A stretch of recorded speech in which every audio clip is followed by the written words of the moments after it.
Welcome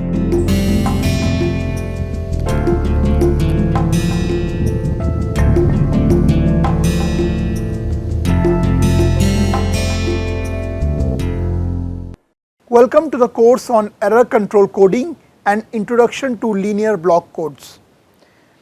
So far we have studied what are linear block codes, how do we describe linear block codes using generator matrix and parity check matrix.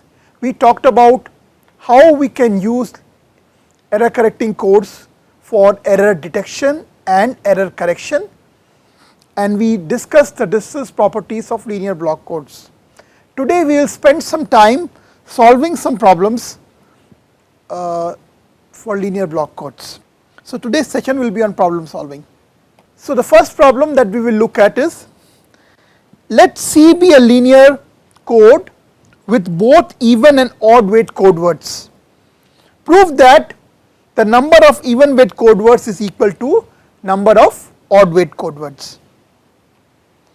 So let us denote the set of even code words in C by C sub E and set of odd code words in C by C sub O.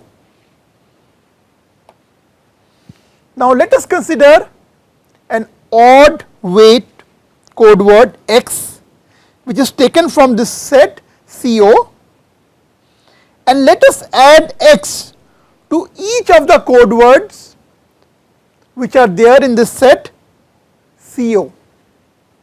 So if we add an odd weight code word to another odd weight code word, what we will get is a even weight code word.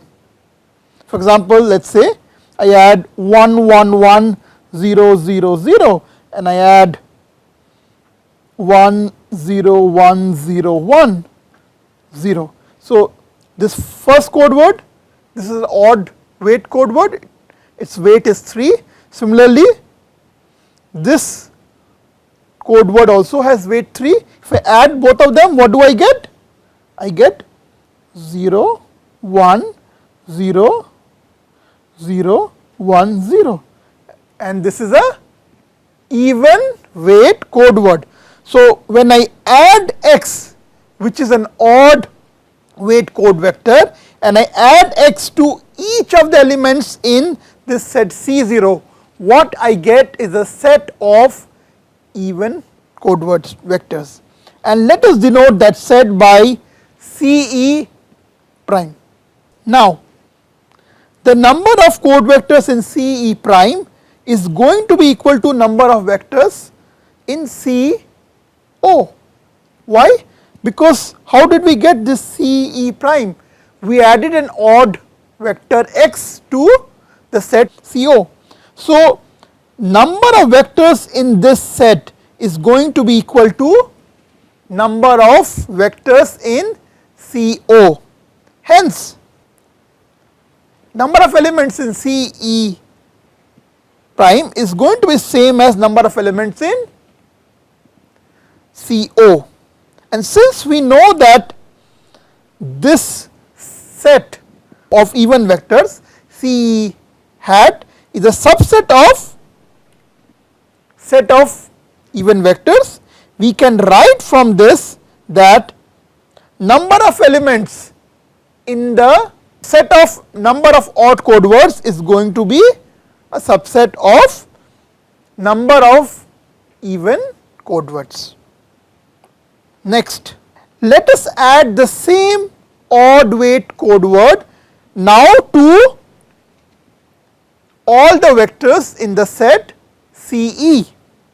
So if we add an odd weight code word to set of even weight code words, what we will get is a set of odd code words. So the number of vectors in CO prime is going to be equal to number of vectors in number of even vectors. Why? Because this set was generated by adding an odd vector X to the set of even code words.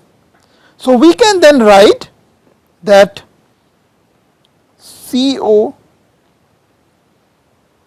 prime is equal to this. Okay, the set of code words here is same as set of code words here. Now we know that CO dash is a subset of set of odd code words. So then from this relation and this relation we can write that set of even code words is a subset of set of number of elements in this is subset of number of is basically less than number of elements in this set. Now from this relation and this relation, both of them can be true only if number of elements in C O is same as number of elements in C. So this relation, let us call it 1 and let us call it 2. These two relations are satisfied only if we have set of even code words to be same as set of odd code words.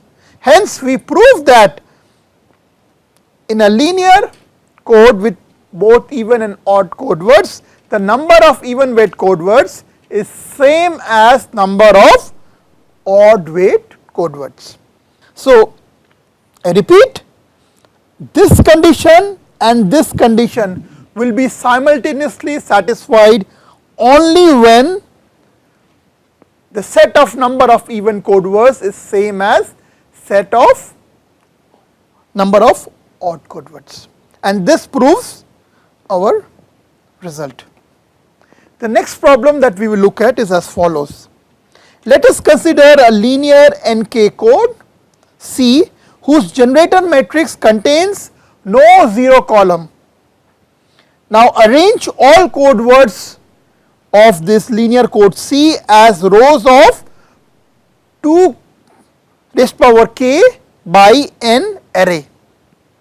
So what we are doing is we are arranging the 2k code words like this in an array. So this array has dimension 2k cross n, because total number of code words are 2 raised power k for a nk binary code, and they are all n bit. The first result that we are going to show is no columns of this array contains 0. Now please note that we have been given that this generator matrix G does not contain any 0 column. Okay. So from the given condition on G, we can see that for any position of any bit position, there is a row in G which has a non-zero component at that particular bit location. And if this is true, what are the rows of, how do we generate the code words? We generate the code words by linear combination of these rows of this generator matrix. And since the generator matrix does not contain any 0 column, so each of these rows can be looked up as code word in C. So when we generate the code words using this generator matrix in this code array, each column will have at least one non-zero entry. So this follows from the fact that our generator matrix G does not contain any 0 column, and hence no column in this code array will have zeros. The next result that we are going to show is in this array, in this 2 raised power k cross n array, each column consists of equal numbers of zeros and ones. There are total 2 raised power k minus 1 zeros and 2 raised power k minus 1 ones.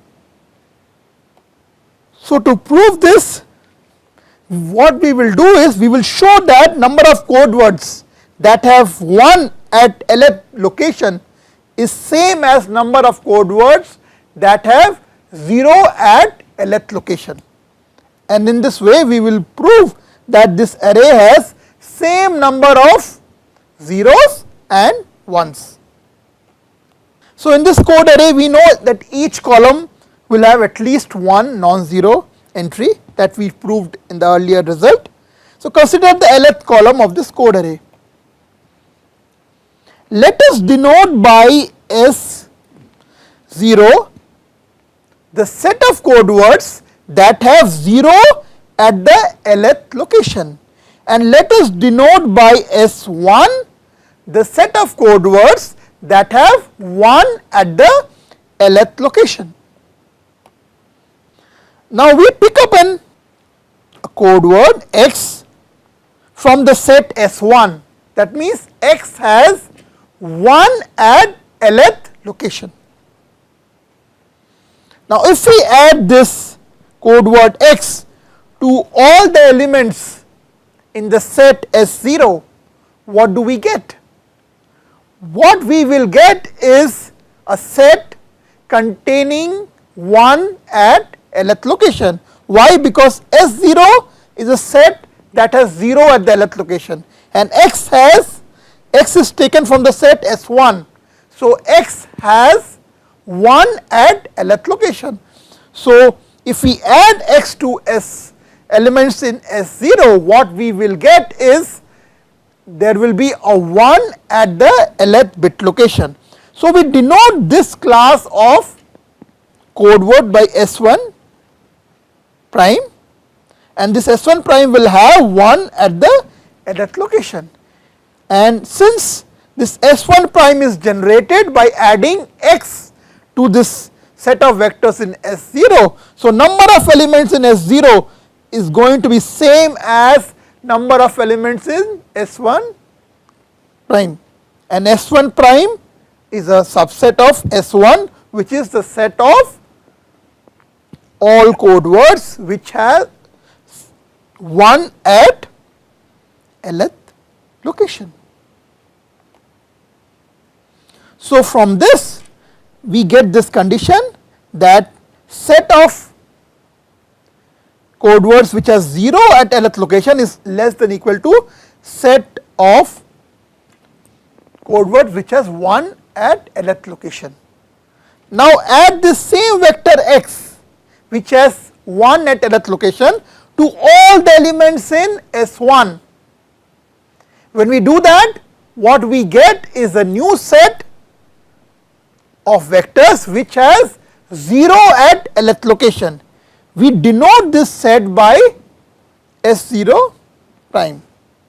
So, S0 prime is a set of code words which are obtained by adding x to the set of vectors, set of odd vectors which have 1 at lth location. So, then we can write this set of vectors in S0 prime is same as set of vectors in S1, and since S0 prime is a subset of S0, what we can write then is from this relation and this relation we can write set of code words which have 1 at lth location is less than set of code words which has 0 at lth location. Now, equation 1 and 2, they are going to be simultaneously satisfied only when this is satisfied with equality. So, then what it shows here is that at any lth location, number of code words which have 0 at lth location is same as number of code words which have 1 at lth location. So, basically each column will then have same number of zeros and same number of ones. Now, we prove another result. We show that minimum distance of the code is upper bounded by this quantity, and to prove this result we are just going to use the result we just proved in the previous section. So, in the previous section what we did was we arranged these 2k code words in an array, 2k cross n array, and we showed that each column of this array has 2 raised to power k minus 1 ones and 2 raised to power k minus 1 zeros. So, in this whole array which has n columns, total number of ones is given by this n times 2 raised to power k minus 1. Now, since each non-zero code word will have minimum distance at least d min, and how many total code words we have? 2 raised to power k. One of them is all zero code word. So, how many non-zero code words we have? That is given by 2k minus 1, and each of these non-zero code words have minimum distance at least d min. So, total number of non-zero code word multiplied by d min must be less than equal to total number of ones in this code array, which is given by n times 2k minus 1, 2 raised to power k minus 1. So, from this relation then we can then write that minimum distance of a code is upper bounded by this relationship. So, next problem that we will look at is, what is a minimum distance of a linear block code C that can simultaneously correct mu errors and E erasures? Now, just recall what do we mean by error correction and error erasure correction basically. So, erasure is basically some of the bits are getting erased. So, you send n bits, if E bits are getting erased, what you are receiving is n minus E bits. And error correction you are familiar with, basically we want to correct errors that have happened in so many bit locations. So, the question is, what should be the minimum distance of a linear block code that can simultaneously correct mu errors as well as E erasures? Now, if the minimum distance of a code is at least 2 mu plus E plus 1, then it can simultaneously correct mu errors and E erasures. We are going to next prove this result. So, delete from all code words E components which got erased. If we delete these E components, what we are left is n minus E length shortened code word.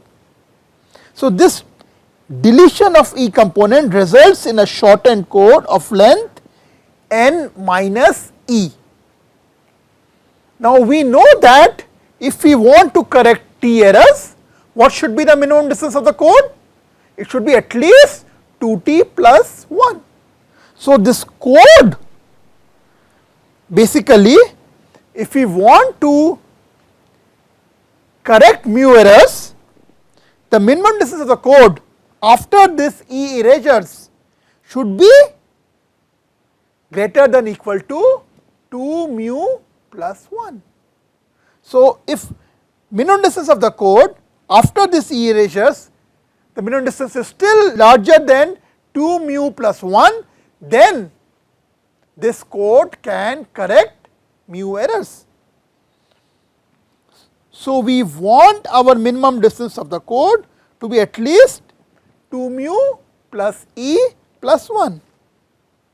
Now, since these mu errors are in the unerased positions can be corrected if this condition holds. So, as a result basically we would be able to correct mu errors. Now, remember we have to simultaneously also be able to basically, it would be not only simultaneously correct mu errors, but we have to correct E erasures also. Now, what is the condition on minimum distance such that E erasures can be also corrected? The minimum distance of the code should be at least greater than number of erasures plus 1. So, if the minimum distance of the code is greater than E plus 1, then there is only one code word in the original code that maps to the shortened code. So, as long as minimum distance of the code is greater than e plus 1. There is only one code word in the original code that agrees with the unerased component. So, there is, as long as minimum distance of the code is greater than e plus 1, there is only one code that maps from erased shortened code to the original code. And since in this case the d minimum is already 2 mu plus e plus 1, which is greater than e plus 1, this code would be able to correct e erasures as well. So, if we choose a minimum distance of the code to be greater than equal to 2 mu plus e plus 1, it would be able to correct mu errors as well as e erasures. The next problem that we are going to solve is as follows. Prove that a linear block code is capable of correcting lambda or fewer errors and simultaneously detecting L, where L is greater than lambda or fewer errors, if the minimum distance of the code is at least lambda plus L plus 1. Please pay attention to the word simultaneously. So, we want not only to correct mu errors, along with that we should be able to detect L errors as well. That is what we mean by simultaneous error detection and correction. So, let us prove this result. Now, note lambda is less than L. So, if minimum distance is lambda plus L plus 1, this is basically greater than 2 lambda plus 1. And if the minimum distance is greater than 2 lambda plus 1, it would be able to correct lambda errors. So, from this given condition that d min is at least lambda plus L plus 1, where L is greater than lambda, we know that the minimum distance is greater than 2 lambda plus 1. So, it should be able to correct lambda errors. Now, note we want to, in addition to correcting lambda or fewer errors, we also want to simultaneously detect L errors. Now, if we want to simultaneously detect those L or fewer errors, we have to ensure that those error patterns of weight L or less are not in the same coset as the error patterns that we are trying to correct. Now, since lambda errors can be corrected, we can put all error patterns of lambda or fewer errors as coset leader in our standard array, and they can be correctable. Next, to simultaneously detect L errors, we have to show that none of these error patterns of weight L or less are in the same coset as these error patterns of lambda or less error. So, we need to show that no error pattern x of length L or fewer are in the same coset as error pattern y of lambda or fewer errors. If they are in the same coset, because we are using those coset leaders for error correction, we would not be able to detect those error patterns. So, it is important that those error patterns of weight L or less, if we want to detect them, they should not be in the same coset as the correctable error patterns. So, we are now going to use method of contradiction to show that it is not possible to have these error pattern x of L or fewer errors in the same coset as these error patterns y of lambda or fewer errors which we are trying to correct. So, how does this method of contradiction work? We will first assume that they are in the same coset, and then we will show that this is not possible. Hence, our assumption that they are in the same coset is wrong. So, we start our proof by saying these error pattern x of weight L or less and error pattern y of weight lambda or less, they are in the same coset. Now, if x and y are in the same coset, we know from our standard array that x plus y should be a non-zero code word. If you recall the entries of a standard array, we had in the first column non-zero code word, and then we had other code word v2, v3, and then what we had was error pattern E2, and then we had basically this was E2 plus V2, and like that we had. And if you add any two elements of a coset or a row, what you will notice is sum of them is a valid code word. So, if x and y are in the same coset, x plus y must be a non-zero code word. Now, let us look at what is the weight of x plus y. So, weight of x plus y is less than equal to weight of x plus weight of y, because it is possible that there are some common elements between x and y. That is why the weight of x plus y is less than equal to weight of x plus weight of y. And what is weight of x? X are the error pattern of weight L or less. So, the maximum weight of x is L. Similarly, maximum weight of y is lambda. So, weight of x plus y is then less than equal to lambda plus L. And what is the minimum distance? Minimum distance of code is at least lambda plus L plus 1. So, weight of x plus y is then less than d min.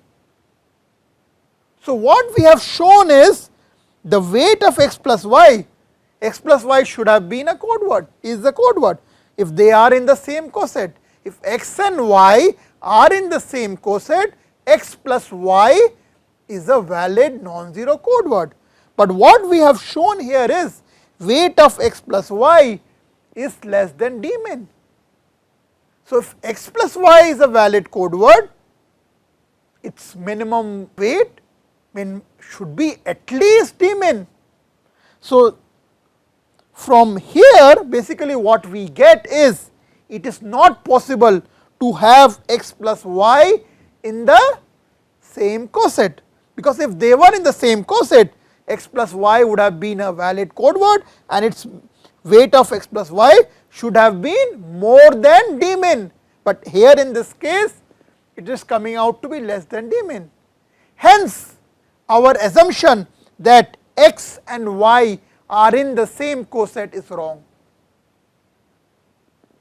Now, if x and y are not in the same coset, then we can always put those error patterns of y and x in different cosets, and hence we can simultaneously detect and correct errors. So, we can simultaneously correct lambda errors while detecting also L errors. Okay. So, again to recap, basically we proved this result by showing that if we want to simultaneously correct and detect errors, those error patterns should be in the different cosets, and hence we can simultaneously correct and detect those error patterns. The next problem that we are going to solve is as follows. Let Ci be a binary linear code with code parameters given by n ki with generator matrix Gi and minimum distance Di. And let us consider a new code C, a new binary code, linear code of length 2n and message bit length k1 plus k2, whose generator matrix is given by this expression. Now, what is the minimum distance of this new code C? So, to find out the minimum distance, so let us consider, let U and V are two binary n tuples, and we form our two n tuples as follows. If you look at this code word V, how is this code word generated? So, it is one n bit code word, another n bit code word.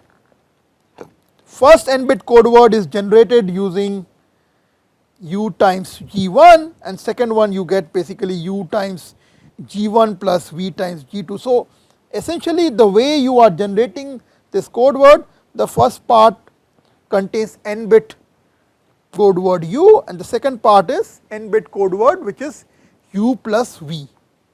So, this 2n length code word will be of the form like this, where the first n bits are U0, U1, U2, Un minus 1, and the next n bits are of the form U0 plus V0, U1 plus V1, and like that. So, as I said, our linear block code C, the new code of length 2n, can be written as this form, where you have a code U of length n which belongs to C1, and then the second part, which n bit part, is U plus V, where U belongs to C1 and V belongs to C2.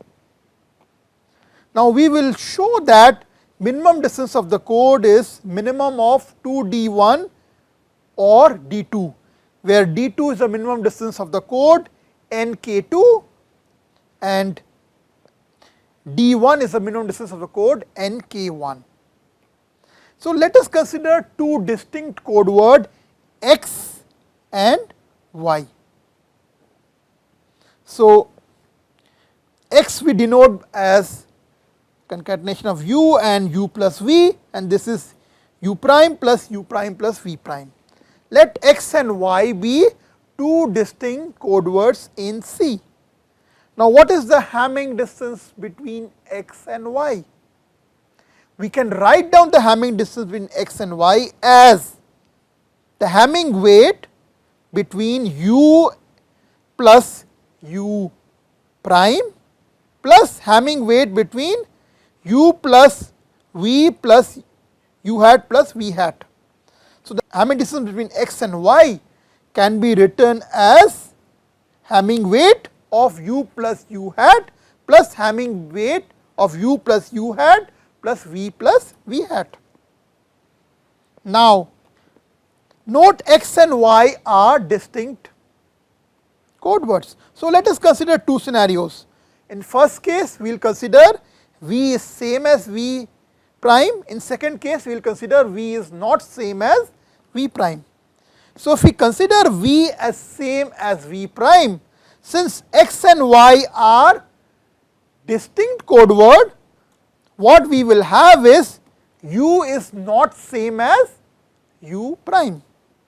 So, in this case, the Hamming distance between X and Y will be given by Hamming weight of U plus U prime plus, now since V and V prime are same, this will be 0. So, this will be same as Hamming weight of U plus U prime.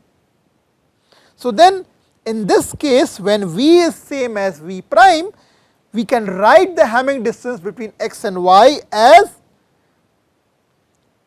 Hamming weight of U plus U prime plus Hamming weight of U plus U prime. And since what is U plus U prime? U and U prime are two code words belonging to C1. So, sum of two code words for a linear block code is another valid code word. So, U plus U prime is going to be another valid code word. So, then what would be the minimum distance of U plus U prime? It would be at least the minimum distance of the code C1, which is D1. So, then Hamming distance between X and Y would be greater than equal to 2 times D1. So, for the case when V is equal to V prime, we have shown that minimum distance should be at least 2 times D1. Now let us consider the case when V is not equal to V prime. So before that we will just state again the triangular inequality that we are going to use. So from the triangular inequality we know that Hamming distance between x and y is greater than or equal to Hamming distance between x and z minus Hamming distance between y and z, and we know the Hamming distance is nothing but Hamming weight of x plus y, Hamming weight of x plus y and Hamming weight of x plus z minus Hamming weight of y plus z. So we can write this expression in terms of Hamming distance, or we can write in terms of Hamming weight. Now let us take x plus z to be equal to v plus v prime and y plus z as u plus u prime, and we put these values of x and x plus y and x plus z and y plus z, we put these values in this expression. So what is x plus y? X plus y would be v plus v prime plus u prime. So x plus y is basically u plus u prime plus v prime. So from here weight of x plus y is given by this. Next what we had was weight of x plus z. What is weight of x plus z? Weight of x plus z is weight of v plus v prime, and similarly weight of y plus z is given by this. Okay. So this is upper bounded, this is lower bounded by this quantity, this is lower bounded by this quantity. Now go back and see what is our minimum distance between x and y. Minimum distance between x and y is given by this expression. It is a Hamming weight between u and u prime plus Hamming weight of u plus u prime plus v prime. And what we did just now is we lower bounded this. So then Hamming distance between x and y can be, so this basically this we lower bounded by this quantity. If we plug that in here, what we get here is greater than equal to. So what we can write is the Hamming distance between x and y is then greater than or equal to, this term comes from here, this term, and this term is lower bounded by this term here. So we write it here. Now this can be further written as Hamming weight of v plus v prime, because these two cancel out. So what we have shown is when v is not same as v prime, the Hamming distance between x and y is greater than or equal to Hamming weight of v plus v prime. And what is v plus v prime? V and v prime are valid code words in linear block code C2 with minimum distance D2. So v plus v prime will be another valid code word in C2 whose minimum distance is D2. So then we can write this as Hamming distance between x and y is greater than or equal to D2. So we look at comparing equation number 4 and equation number 3. If we compare these two equations, we can write that minimum distance of the code is minimum of 2D1 or D2. Okay. Now let us show that there exists a code with minimum distance of code is indeed equal to minimum of 2D1 or D2. So let us take two minimum weight code words in C1 and C2, let us call them U0 and V0. Now, this is a valid code word in C, and what is this minimum distance? It is 2 times D1. So, if we take V0 to be all 0 code word, what we get is U0 and U0. This is a valid code word in C, and its minimum distance is 2 times D1. Similarly, if we take U0 to be all 0 code word, then what we get is this code word 0 and U0, whose minimum distance is D2. So, hence we have shown that basically their minimum distance of code of this code, new code C, is indeed minimum of 2D1 or D2. Okay. Thank you.